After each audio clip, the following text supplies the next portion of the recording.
अगर आप भी 5,000 या फिर 10,000 से ऑप्शन ट्रेडिंग करते हो तो बस हो गया आपका, क्योंकि अब से आप ऑप्शन ट्रेडिंग नहीं कर पाओगे। जी हाँ, क्योंकि अब डायरेक्ट सेबी ने अपने कंसल्टेंट पेपर्स को पब्लिक किए हैं, जिसमें उन्होंने क्लियरली यही मेंशन किया है और साथ ही में कुछ नए रूल्स और रेगुलेशंस और भी इंप्लीमेंट किए जाने वाले हैं एफएनओ ट्रेडिंग के ऊपर, जिसे हम लोग इस वीडियो में पूरी अच्छी तरह से कवर करने वाले हैं। और अब आप इसे रूमर्स मत समझना कि नहीं यार ऐसा तो कुछ नहीं होने वाला है, ये सारी चीज़ें फेक हैं, फेक न्यूज फैलाई जा रही है। नहीं, क्योंकि अब जो कंसल्टेंट पेपर्स पब्लिक किए गए हैं वो डायरेक्ट आपको सेबी की ऑफिशियल वेबसाइट पर देखने को मिल जाएगी और उसका लिंक मैंने ऑलरेडी डिस्क्रिप्शन में दे रखा है, आप चाहो तो वहां से डाउनलोड करके भी देख सकते हो। सो चलो देखते हैं कि सेबी ने अपने कंसल्टेंट पेपर्स में क्या क्या मेंशन कर रखा है। तो इसमें हम लोग को जो सबसे पहला डाटा देखने को मिलता है उसमें बताया गया कि एफएनओ सेगमेंट में एनुअल टर्नओवर का ट्रेंड क्या रहा है। तो अगर बात करें फाइनेंशियल ईयर 2018 में, अगर हम लोग स्टॉक फ्यूचर की बात करें, मतलब स्टॉक्स में जो ट्रेड करते थे, उसका टर्नओवर था 156 लाख करोड़ का 2018 में, जो कि फाइनेंशियल ईयर 2024 में बढ़कर हो जाता है 255 लाख करोड़ का। तो इसमें हम लोगों को कुछ ज़्यादा ग्रोथ देखने को नहीं मिला, ये बहुत ही सिग्निफिकेंट ग्रोथ है। बट अगर हम लोग वहीं पर बात करें इंडेक्स ऑप्शन की, जैसे बैंक निफ्टी, निफ्टी हो गया, फिन निफ्टी वगैरह, जिसमें हम लोग ऑप्शन ट्रेडिंग करते हैं, तो इस सेगमेंट में फाइनेंशियल ईयर 2018 में 4.5 लाख करोड़ का टर्नओवर था, जो कि फाइनेंशियल ईयर 2024 में बढ़कर हो जाता है 138 लाख करोड़।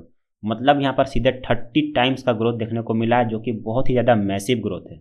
और इस डाटा से हमें यह पता चलता है कि पिछले 5 से 6 सालों में जो भी न्यू ट्रेडर मार्केट में आ रहे हैं, वो लोग स्टॉक ट्रेडिंग कर ही नहीं रहे हैं, वो लोग इन्वेस्टमेंट तो कर ही नहीं रहे हैं, वो सारा पैसा अपना ऑप्शन ट्रेडिंग में लगा रहे हैं। और आपको ही पता होगा कि according to the data 89% FNO trader market में लॉस करते हैं and only 11% option trader market से कंसिस्टेंट प्रॉफिट बना पा रहे हैं। तो ऑब्वियस सी बात है कि अगर इतना ज़्यादा टर्नओवर मार्केट में बढ़ा है सिर्फ ऑप्शन ट्रेडिंग में, तो सेबी यहाँ पर यह चाहती है कि ये जो लॉस कर रहे हैं इतने सारे ट्रेडर, उनका लॉस ना हो और उनके लिए एक एंट्री बैरियर क्रिएट किया जाए ताकि वो लोग ऑप्शन ट्रेडिंग ना कर पाए। सेबी का सीधा सा यही मोटिव है और इन सभी चीज़ों को कंट्रोल करने के लिए सेबी यहाँ पर 7 न्यू रूल्स और रेगुलेशन के साथ आ रही है, जो कि एफएनओ सेगमेंट में इंप्लीमेंट किए जाने वाले हैं। बट मैं अगर अपने ओपिनियन की बात करूँ तो ये जो रूल यहाँ पर सेबी लेकर आ रही है, ये ऐसे ट्रेडर के लिए तो ठीक है जो कि लॉस कर रहे हैं मार्केट में, जो बिना स्ट्रेटजी, बिना रिस्क मैनेजमेंट के ऑप्शन ट्रेडिंग कर रहे हैं, उनके लिए तो ठीक है।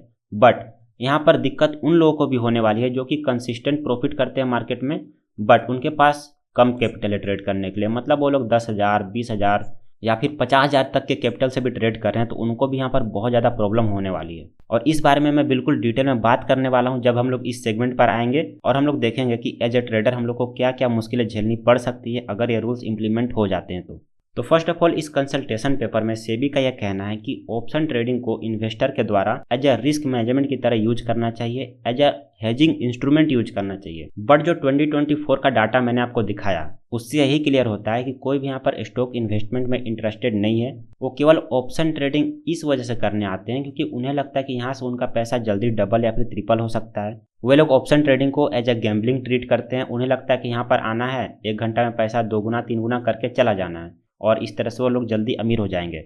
तो ये एक बहुत ही सीरियस मैटर है और इतना ही नहीं, इससे भी ज़्यादा डेंजरस डाटा तो ये है। तो ये जो डाटा आपको दिख रहा है इसमें ये दिखाया गया है कि किस दिन पर मार्केट में सबसे ज़्यादा ऑप्शन ट्रेडिंग की जाती है।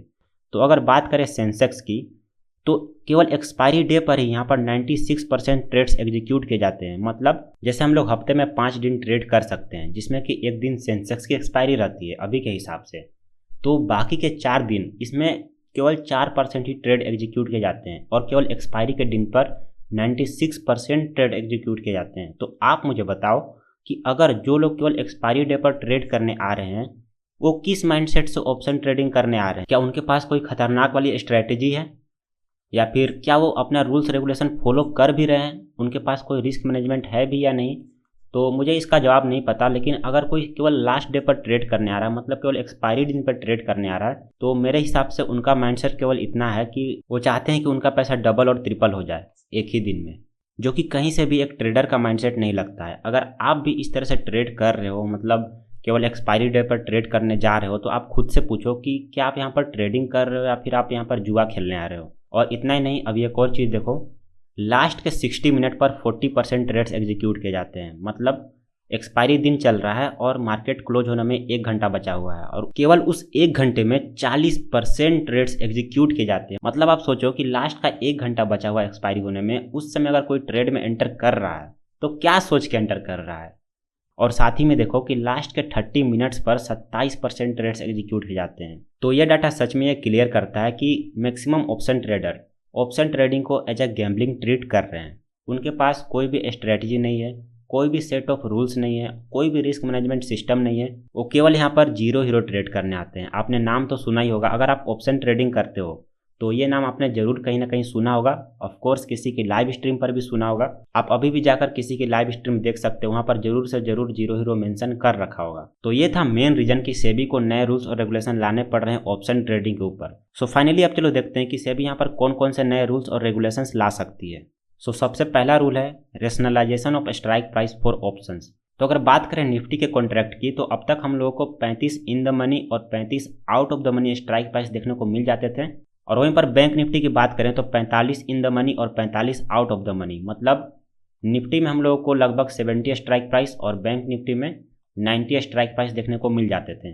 लेकिन नए रूल के बाद क्या होने वाला है कि जो स्ट्राइक प्राइस है, नंबर ऑफ स्ट्राइक प्राइस, उनको 50 रख दिया जाएगा। मैक्सिमम आप 50 स्ट्राइक प्राइस रख सकते हैं, चाहे निफ्टी हो, चाहे बैंक निफ्टी हो, चाहे फिन निफ्टी हो, चाहे कोई और इंडेक्स हो। और ऐसा करने का रीजन ये है कि ज़्यादा स्ट्राइक प्राइस होने के कारण जो मार्केट की लिक्विडिटी है वो बहुत ही ज़्यादा बिखरी हुई है और उस वजह से कभी कभी मार्केट में सडन प्राइस मूवमेंट हो जाती है, जिससे कि स्पाइक्स क्रिएट होते हैं। मतलब एक सेकंड में प्राइस बहुत ज़्यादा ऊपर या फिर नीचे चला जाता है और फिर अपने प्राइस पर वापस आ जाता है, जिससे कि ऑप्शन सेलर का बहुत ज़्यादा लॉस हो जाता है। सो इस नए रूल से, यानी 50 स्ट्राइक प्राइस वाले रूल से, इस चीज़ को ओवरकम करने का ट्राई किया जाएगा। उसके बाद जो सेकेंड रूल है वो है upfront collection of option premium. मतलब जो भी लोग यहाँ पर फ्यूचर या फिर ऑप्शन ट्रेडिंग करेंगे उनको पहले ही प्रीमियम पे करना पड़ेगा अपने ब्रोकर को। मतलब आपके अकाउंट से पहले ही यहाँ पर पैसा डिडक्ट हो जाएगा जब भी आप ट्रेड पंच करोगे। तो इससे कुछ खास हम लोग को फर्क नहीं पड़ने वाला, क्योंकि ऑब्वियसली अभी जो बड़े ब्रोकर हैं इंडिया में वो लोग पहले से ही ये रूल फॉलो कर रहे हैं। और आपको ही पता होगा, अगर आप लोग काइट या फिर अपस्टॉक जैसे ब्रोकर को यूज करते हो ट्रेड करने के लिए,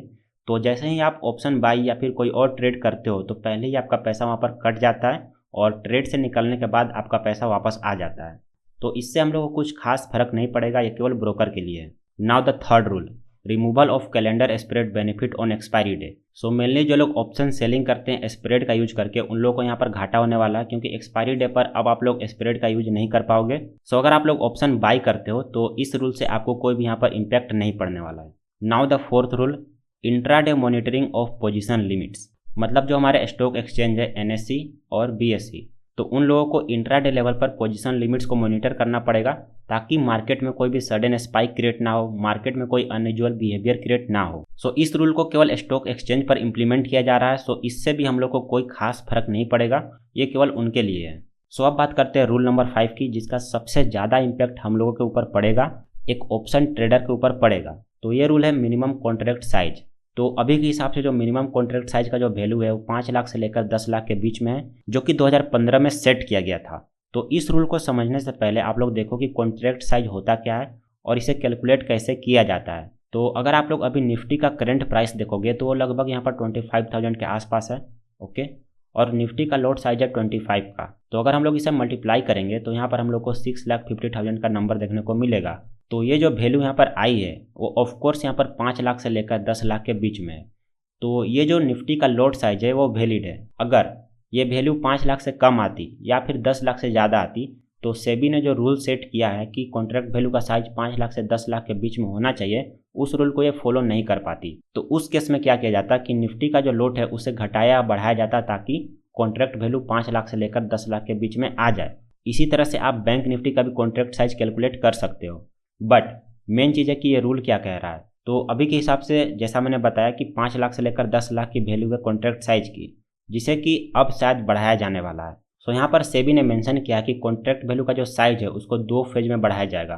पहले फेज में कॉन्ट्रैक्ट वैल्यू का साइज 15 से 20 लाख कर दिया जाएगा और फिर 6 महीने बाद कॉन्ट्रैक्ट वैल्यू का साइज 20 लाख से लेकर 30 लाख कर दिया जाएगा। तो इससे क्या होगा कि जैसे हम लोग यहाँ पर 4,000 5,000 से ऑप्शन बाई कर लेते थे, सो अगर 15 से 20 लाख अगर कर दिया जाए कॉन्ट्रैक्ट वैल्यू का साइज, तो आपको ऑप्शन बाई करने के लिए 30 से 40,000 रुपये लग जाएंगे। और वहीं पर अगर फेज 2 इम्प्लीमेंट हो जाता है तो आपको 50 से 60,000 रुपये लगेंगे ऑप्शन बाई करने के लिए। तो मतलब अगर आप लोग यहाँ पर 4,000 5,000 या फिर 10,000 से ऑप्शन बाई कर रहे हो तो अब आप ऑप्शन ट्रेडिंग नहीं कर पाओगे। सीधा सा बात है, सेबी यहाँ पर एंट्री बैरियर क्रिएट कर रही है उन लोगों के लिए जो कि रिटेल ट्रेडर हैं और कम कैपिटल से ट्रेड करते हैं और मार्केट में लॉस करते हैं। लेकिन मेरा यहाँ पर ये ओपिनियन है कि क्या ये जो एंट्री बैरियर है वो वैलिड है? मेरे ख्याल से तो नहीं है। देखो, मेरी बात को ध्यान से सुनना और इसे समझना कि मान लो सेबी बोल रही है कि 89% ट्रेडर मार्केट में लॉस कर रहे हैं, मेनली ऑप्शन ट्रेडर मार्केट में लॉस कर रहे हैं, ठीक है। तो इन सारे ट्रेडर को मार्केट से निकालने के लिए वो क्या कर रहे हैं कि मार्जिन रिक्वायरमेंट बढ़ा रहे हैं। मतलब 4,000 से ट्रेड करने वाले को अब 30,000 रुपये लाना पड़ेगा और 6 महीने बाद 50,000 रुपये लाना पड़ेगा। तो उनका ये मोटिव है कि अगर मार्जिन बढ़ा दिया जाएगा तो वो लोग ऑप्शन ट्रेडिंग नहीं करेंगे। तो मेरी बात सुनो, अगर जो लोग यहाँ पर गैम्बलिंग माइंडसेट से ट्रेड कर रहे हैं, अगर आप लोग उन्हें ऑप्शन ट्रेडिंग करने नहीं दोगे, ठीक है, तो क्या अगर उन्हें जुआ खेलना होगा तो वो लोग केवल स्टॉक मार्केट में ही जुआ खेलेंगे? उनके पास तो बहुत सारे ऑप्शन है जुआ खेलने के लिए। फॉर एग्जाम्पल रमी, आप ऑनलाइन भी देखते हो कि रमी बहुत ज़्यादा चल रहा है और गवर्नमेंट इसके ऊपर तो कोई एक्शन नहीं ले रही है कि ये तो सीधे सीधे बोलता है कि हाँ यहाँ पर तो जुआ हो ही रहा है, बट गवर्नमेंट के द्वारा इस पर कोई भी एक्शन नहीं लिया जा रहा है और वहीं पर ऑप्शन ट्रेडिंग में मार्जिन बढ़ाया जा रहा है ताकि ये लोग यहाँ पर जुआ ना खेलें, जो कि मेरे हिसाब से कोई सेंस नहीं बनाता। क्योंकि अगर आपको एक्चुअली में ऑप्शन ट्रेडिंग करने के लिए कोई एंट्री बैरियर क्रिएट करना है तो आप लोग नॉलेज का क्राइटेरिया यूज करो ना, कि जिनके पास ऑप्शन ट्रेडिंग का नॉलेज है वो लोग ऑप्शन ट्रेडिंग कर सकते हैं। जैसे कि बहुत सारे लोग जानते होंगे NIISM के बारे में। इसका एक एग्ज़ाम होता है, 2,000 रुपये फीस रहती है, इक्विटी एंड डेरिवेटिव सेगमेंट का। आप ये क्राइटेरिया ला सकते हो कि जो लोग इस एग्ज़ाम को क्रैक करेंगे वही लोग ऑप्शन ट्रेडिंग कर सकते हैं। ये क्राइटेरिया सही रहता। लेकिन अगर आप केवल मार्जिन बढ़ा दोगे तो मुझे नहीं लगता कि आप लोगों को गैम्बलिंग करने से रोक सकते हो। और अगर मार्जिन बढ़ रहा है तो उसका एक और नेगेटिव पॉइंट ये निकल के आता है कि मान लीजिए जो लोग यहाँ पर न्यू ट्रेडर मार्केट में आ रहे हैं, तो ऑफकोर्स यार, अगर आप मार्केट में ट्रेडिंग करने आ रहे हो, सीखने आ रहे हो मेनली, तो स्टार्टिंग में आप तो 5,000 या फिर 10,000 लेकर ही आओगे मार्केट में ट्रेड करने के लिए। स्टार्टिंग में आप 5 लाख और 10 लाख तो नहीं लेकर आओगे, क्योंकि आपको भी पता है कि जो न्यू ट्रेडर मार्केट में आएगा वो फर्स्ट ऑफ ऑल लॉस ही करेगा। तो बेटर यही रहता है कि वो जितना कम से कम कैपिटल लेकर आ पाए मार्केट में एज ए स्टार्टिंग कैपिटल, उतना ज़्यादा बेटर रहता है। लेकिन अगर मार्जिन बढ़ जाता है तो उनको मजबूरी में स्टार्टिंग में ही 50,000 या फिर 1 लाख लेकर आना पड़ेगा मार्केट में, और अगर उनका लॉस होता है तो उनका लॉस भी यहाँ पर बहुत ज़्यादा बड़ा हो जाएगा। तो स्टार्टिंग में ही ये न्यू ट्रेडर इतना ज़्यादा डिमोटिवेट हो जाएगा कि मार्केट में तो केवल लॉस ही होता है, क्योंकि स्टार्टिंग में ही उसका इतना बड़ा लॉस हो जाएगा कि वो उसे झेल ही नहीं पाएगा। तो अगर मार्जिन बढ़ता है तो ऑफकोर्स यहाँ पर न्यू ट्रेडर के लिए बहुत ज़्यादा मुश्किलें आने वाली हैं। और साथ ही में बात करें जो लोग ऑप्शन सेलर हैं, वो लोग 1 लाख के कैपिटल से ऑप्शन सेलिंग कर लेते थे, लेकिन अगर मार्जिन बढ़ता है तो उनको भी यहाँ पर फर्स्ट पेज में 2 से 3 लाख और फेज 2 आने के बाद 5 से 6 लाख का कैपिटल लगने वाला है ऑप्शन सेलिंग करने के लिए। सो इन माई ओपिनियन, मार्जिन बढ़ाने वाले रूल के ऊपर सेबी को एक बार वापस से सोचना चाहिए, क्योंकि ये रूल न्यू ट्रेडर को बहुत ज़्यादा नेगेटिवली इम्पेक्ट कर सकता है। और इसके अलावा जो बाकी रूल है उसको मैं खुद अप्रिशिएट करता हूँ। वो लोग ने सही डिसीजन लिया है कि ऑप्शन ट्रेडिंग को एज ए गैम्बलिंग ट्रीट किया जा रहा है, तो उन लोगों को मार्केट से बाहर निकालना है जो लोग ऑप्शन ट्रेडिंग को गैम्बलिंग की तरह ट्रीट कर रहे हैं। लेकिन मार्जिन बढ़ाना मुझे नहीं लगता कि एक अच्छा ऑप्शन रहेगा। उसके बाद बात करते हैं रूल नंबर 6 की, rationalisation of weekly index products. मतलब जैसे हम लोग अभी डेली एक्सपायरी देखते हैं कि जैसे हफ्ते में 5 दिन अगर ट्रेडिंग हो रही है तो हर दिन कोई ना कोई इंडेक्स एक्सपायर होता है। तो इस रूल को यहाँ पर चेंज किया जाएगा और एक वीक में केवल एक ही एक्सपायरी हम लोग को देखने को मिलेगी। तो ऐसा हो सकता है कि पहले हफ्ते में केवल निफ्टी एक्सपायर होगा, सेकेंड वीक में केवल बैंक निफ्टी, थर्ड वीक में फिन निफ्टी, कुछ इस तरह से हम लोग को देखने को मिल सकता है। And I can say that कि this rule will definitely eliminate those people जो कि केवल जीरो हीरो मार्केट में ट्रेड करने आते हैं, यानी जिनका मोटिव ये रहता है कि चलो ऑप्शन ट्रेडिंग करते हैं एक्सपायरी वाले दिन पर और अपना पैसा 2 गुना 3 गुना कर लेंगे। क्योंकि अभी जो डेली एक्सपायरी चल रही थी तो उन लोगों को हर दिन मौका मिलता था जीरो हीरो प्ले करने का, लेकिन अगर हफ्ते में केवल एक ही दिन एक्सपायरी रहेगी तो लोग भी यहाँ पर डिमोटिवेट हो जाएंगे कि अरे यार 1 हफ्ता वेट करना पड़ेगा एक एक्सपायरी के लिए। सो डेट्स वाई मुझे लगता है कि ये रूल श्योरली इम्पेक्ट करेगा इन सारे ट्रेडर को जो कि केवल जीरो हीरो ट्रेड करने मार्केट में आते हैं। सो फाइनली अब बात करते हैं रूल नंबर 7 की, जो कि लास्ट रूल रहने वाला है, increase in margin near contract expiry. Simple सा मतलब है, आपको समझ में भी आ गया होगा। जैसा मैंने आपको शुरू में डाटा दिखाया था कि एक्सपायरी के दिन पर ही ज़्यादा लोग यहाँ पर ट्रेड करने आते हैं। सेंसेक्स में 96% लोग केवल एक्सपायरी के दिन ही ट्रेड करते हैं, बाकी के 4 दिन केवल 4% ट्रेडिंग होती है सेंसेक्स में। तो सेबी ने यहाँ पर डिसीजन लिया कि एक्सपायरी से एक दिन पहले जो प्रीमियम का वैल्यू रहेगा उसे 3% बढ़ा दिया जाएगा और एक्सपायरी वाले दिन पर 5% बढ़ा दिया जाएगा। इससे क्या होगा कि जो लोग केवल एक्सपायरी दिन पर ही ट्रेड करने आते हैं उनको ज़्यादा प्रीमियम पे करना पड़ेगा ट्रेड करने के लिए। तो ये भी एक अच्छा स्टेप हो सकता है जीरो हीरो ट्रेडिंग रोकने के लिए। But this will also impact those trader जो कि हर दिन ट्रेड करते हैं। बट अगर वो लोग भी एक्सपायरी के दिन ट्रेड करने आएंगे तो उन लोगों को भी ज़्यादा प्रीमियम पे करना पड़ेगा। So this was complete 7 rules जो कि मैंने आपको अभी अभी एक्सप्लेन किया। आई होप आपको सारी चीज़ें अच्छे से समझ में आ गई होंगी। और इसमें जैसा कि सेबी ने ऑलरेडी मेंशन कर रखा है कि ये नए रूल्स लाने का क्या रीज़न है, जो कि मैंने आपको स्टार्टिंग में ऑलरेडी बता दिया। बाकी आप इसके बारे में क्या सोचते हो, इसमें क्या सही है क्या गलत है, आप कमेंट करके बता सकते हो। और अगर आपके कुछ डाउट्स भी है तो उसे भी आप कमेंट करके बता सकते हो। मैं आपके डाउट को सोल्व करने की पूरी कोशिश करूँगा।